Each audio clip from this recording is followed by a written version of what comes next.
আসসালামু আলাইকুম রহমতুল্লাহ। বন্ধুগণ, আজকে আমি একটি রাইস কুকার মেরামত করে দেখাবো। এটিতে যে কয়েল থাকে, হিটিং কয়েল, এটি নষ্ট হয়ে গেছে। দেখুন, পুড়ে বাঁকা হয়ে গেছে।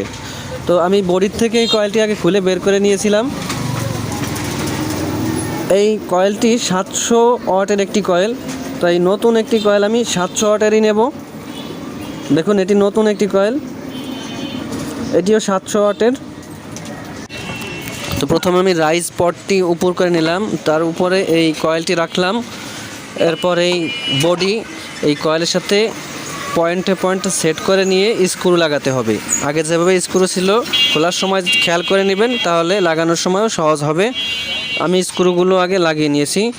এখন এখানে যে প্লাস্টিকের কালো সুইচটি দেখা যাচ্ছে, এই সুইচটি নষ্ট হয়ে গেছে, পুড়ে কয়েল বাঁকা হয়ে গেছে। তখন তো প্রচণ্ড হিট হয়েছিল, সেই জন্য এই সুইচটিও নষ্ট হয়ে গেছে। আমি আপনাদেরকে দেখাচ্ছি। তো দেখুন, এই সুইচটি পুড়ে গেছে। এখানে নতুন একটি সুইচ আমি এনেছি, এই সুইচটি নতুন, এটা আমি এখানে সেট করব। তার আগে একটি জিনিস দেখিয়ে নিই। লাইটের সার্কিট থেকে মোট 3টি তার বের হয়েছে। 1 নম্বর তারটি হচ্ছে লাল বাতির, লাল রঙের। 2 নম্বরটি হচ্ছে কমন তার, নীল রঙের। এবং 3 নম্বরটি হচ্ছে হলুদ বাতির তার, সাদা রঙের। কোম্পানি ভেদে তারের কালার এবং কানেকশন একটু ভিন্ন হতে পারে, তাই খোলার সময় আপনারা অবশ্যই ভালো করে দেখে নেবেন কীভাবে লাগানো ছিল। আপনার লাগানোর সময় সেইভাবেই লাগাবেন। তো আমরা নীল তারটি লাগিয়েছি সুইচের নিচের টার্মিনালে এবং সাদা তারটি লাগিয়েছি সুইচের উপরের টার্মিনালে। লাইটের 1 নম্বর তারটি মেইন কয়েলের একটি টার্মিনালের সাথে সংযোগ দিয়েছি এবং ওই একই টার্মিনাল থেকে একটি ফিউজের মাধ্যমে রাইস কুকারের বডির সাথে যে সকেট লাগানো থাকে, যেটিতে আমরা পাওয়ার কর্ড কানেকশন দেই, সেই সকেটের সাথে, অর্থাৎ সকেটের একটি টার্মিনালে সংযোগ দিয়েছি। হিটিং কয়েলের অপর প্রান্ত থেকে একটি লাল তার নিয়ে রাইস কুকারের যে সুইচটি, এই সুইচের নিচের টার্মিনালে কানেকশন দিয়েছি এবং ওই একই টার্মিনাল থেকে থার্মোস্ট্যাট কয়েলের একটি তার কানেকশন দিয়েছি। থার্মোস্ট্যাট কয়েলের অপর টার্মিনালটি সুইচের উপরে টার্মিনালে লাগিয়েছি এবং সুইচের উপরে টার্মিনাল থেকে একটি লাল তার নিয়ে সকেটের যে খালি টার্মিনালটি ছিল সেখানে লাগিয়েছি। এবার থার্মোস্ট্যাট কয়েলটি একটি স্ক্রুর সাহায্যে রাইস কুকারের মেইন কয়েলের সাথে লাগিয়ে নিচ্ছি। এরপর সুইচটি যেখানে ছিল সেখানেও একটি স্ক্রুর সাহায্যে লাগিয়ে নিলাম। ভিডিওর শেষে কানেকশন ডায়াগ্রাম দেওয়া আছে, কারণ এখানে যে কানেকশন প্র্যাকটিক্যালি সরাসরি আমি দেখিয়েছি, এটি বুঝতে অনেকের সমস্যা হতে পারে। তাই ভিডিওর শেষে যে ডায়াগ্রাম দেওয়া আছে সেটি দেখে নেন, তাহলে সহজে বুঝতে পারবেন আশা করি।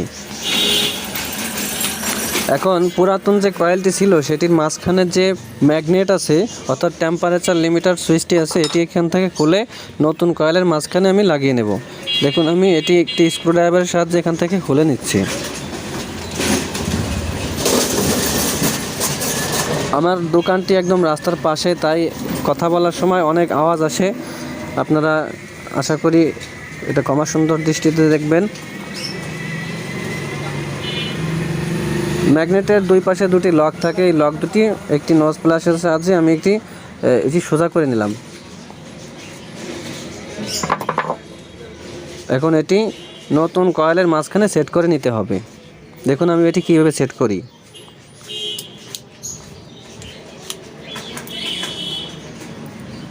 মাঝখানে একটি পাতলা পাতি আছে, ওটি উপরে সুইচের যে মোটা পাতি আছে, এটির এখানে খাঁজ কাটা আছে, এই খাঁজের ভিতর ঢুকিয়ে নিতে হবে। আর এই দুই পাশে যে দুটি লক আছে, দুটি টেস্টারের সাহায্যে আমি চাপ দিয়ে লক করে নিলাম। মাঝখানের যে একটি খাঁজ আছে, খাঁজের ভিতরে এই ম্যাগনেটের একটি পাতি আছে, এই পাতিটি ঢুকিয়ে নিতে হবে। দেখুন, এই পাতিটি আমি একটি প্লাসের সাথে ঢুকিয়ে নিচ্ছি, খেয়াল করে দেখুন। এই ম্যাগনেটের কাজ হলো ভাত রান্না হয়ে যাওয়ার পরে এই সুইচটিকে ছেড়ে দেওয়া। সুইচ ছেড়ে দিলে লাল বাতির থেকে হলুদ বাতিতে চলে আসবে, আর যদি সুইচ ছেড়ে না দেয় তাহলে ভাত পুড়ে যাবে। সেক্ষেত্রে ম্যাগনেটটি চেঞ্জ করে ফেলতে হবে। তো আমার এই রাইস কুকারে সকল কানেকশন করা হয়ে গেছে, তাই এখন আমি নিচের তলাটি স্ক্রু দিয়ে লাগিয়ে নেব এবং স্ক্রু লাগানোর পরে আমি চেক করব। এখন লাইট জ্বালানো আছে, আপনারা বুঝতে পারবে না, এই জন্য লাইট আমি অফ করে দিলাম, যেহেতু রাত্রে কাজ করতেছি। লাল বাতি হলুদ বাতি সব কিছুই ঠিকঠাক মতো কাজ করতেছে এবং হিটও ঠিক মতো হচ্ছে, আমি হাত দিয়ে দেখেছিলাম। তো এখন আমি এটি কাস্টমারকে ডেলিভারি দিতে পারি। বন্ধুরা দেখুন, এটি হচ্ছে রাইস কুকারের কানেকশন ডায়াগ্রাম। মূল নিয়ম এরকমই, শুধুমাত্র কোম্পানি ভেদে সুইচের ডিজাইন চেঞ্জ হতে পারে এবং তারের যে কালার, এই কালার চেঞ্জ হতে পারে, তবে এটি হচ্ছে মূল নিয়ম।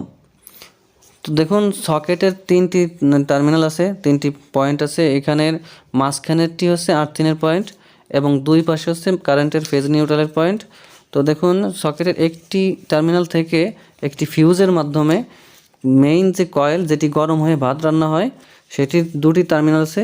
সেই 2টি টার্মিনালের একটি টার্মিনালে ফিউজটি সংযোগ দেওয়া হয়েছে এবং সেখান থেকে লাল বাতির যে তার, সেই তারটি সংযোগ দেওয়া হয়েছে। এবং কয়েলের অপর প্রান্ত থেকে লাইটের যে মাঝখানে কমন তার আছে, লাল এবং হলুদ বাতির যে আলাদা আলাদা তার থাকে, সেই তারের মাঝখানে আরেকটি তার থাকে, সেই তারটি সংযোগ দেওয়া হয়েছে। এবং থার্মোস্ট্যাট কয়েল, যেটির মাধ্যমে ভাত গরম থাকে রান্না হয়ে যাওয়ার পরে, সেই থার্মোস্ট্যাট কয়েলের একটি তার সংযোগ দেওয়া হয়েছে এবং সেখান থেকে নিয়ে সুইচের একটি টার্মিনালে সংযোগ দেওয়া হয়েছে। এবং সুইচের অপর প্রান্ত থার্মোস্ট্যাট কয়েলের একটি তারের সাথে এবং হলুদ বাতির তারের সাথে সংযোগ দেওয়া হয়েছে এবং সকেটের যে একটি টার্মিনাল আছে সেখানে সংযোগ দেওয়া হয়েছে। তো চিত্রটি খেয়াল করলে আশা করি যে কেউ এই কাজটি করতে পারবেন, তবে সতর্কতার সাথে কাজ করতে হবে, কারণ এখানে ভুল হলে তারে আগুন ধরে যেতে পারে, ঠিকমতো কাজ না করতে পারে, তাই সাবধানে কাজ করবেন। যদি ভিডিওটি ভালো লেগে থাকে, ভিডিওতে একটি লাইক দিবেন, আর কোনো কিছু বুঝতে অসুবিধা হলে কমেন্টে জানাবেন। আর আমার চ্যানেলটি যদি এখনও সাবস্ক্রাইব না করে থাকেন, তাহলে সাবস্ক্রাইব করে অল নোটিফিকেশন বেল বাটনটি প্রেস করে দিন, তাহলে ভবিষ্যতে আমি কোনো ভিডিও আপলোড করলে আগে আগে আপনার কাছে পৌঁছে যাবে। আর যারা আমার চ্যানেলটি অলরেডি সাবস্ক্রাইব করেছেন, তাদেরকে অসংখ্য ধন্যবাদ। সবাই ভালো থাকবেন, সুস্থ থাকবেন। আল্লাহ হাফিজ।